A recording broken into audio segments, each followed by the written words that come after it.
It's a pleasure to talk to you about this film. Obviously, the premise is not very optimistic, but it does tackle an interesting subject of how there's a lot of clarity and unity when catastrophe hits the fan, doesn't it?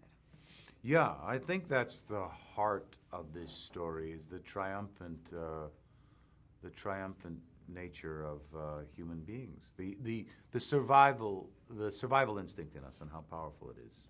Those movies, give me a lot of anxiety, but I'm always fascinated to watch them. So why do you think the public has demand for these movies about, and the world catastrophes, all these things that are very much into the collective unconscious anxiety? I think it's built into us as human beings.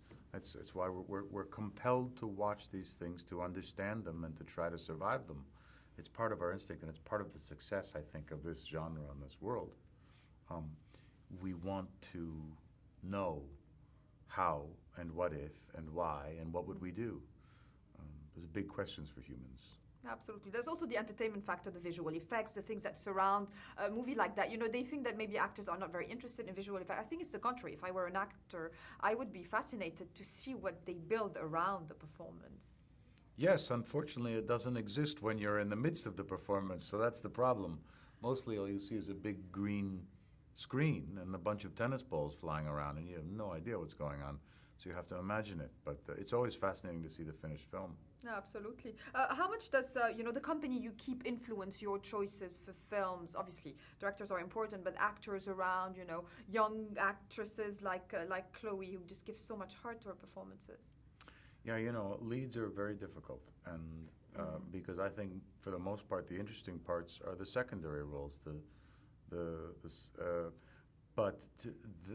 what it takes to carry a film like that is a real strange alchemy of natural charisma and talent, with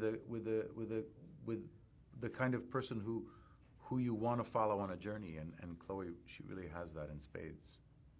Agreed. Do you agree on films that you're the perfect audience for, or is that not always the case or not always relevant? Wait, say that again? Do you like to take on parts where you are an audience member for them, movies that you like to watch yourself, or is it not always the case? That's something that I am guilty of. I like science fiction movies, so I end up in science fiction movies. But yeah, no, I would say I generally want to be in things I want to see. Yeah, no, that's always good. Talking about that, obviously television has been so prominent for you as well in the last few years. How important is it for it to be eclectic in a way that, it's television one day, it's movies, it's different genres, it's things that keep you on your toes? It's one of the great joys of being in my business is that you have the opportunity to change all the time and do different things. It's hard because with the television, I have to play the same role over and over again. But he changes, and the character changes, and the stories change, and that's what I love about acting.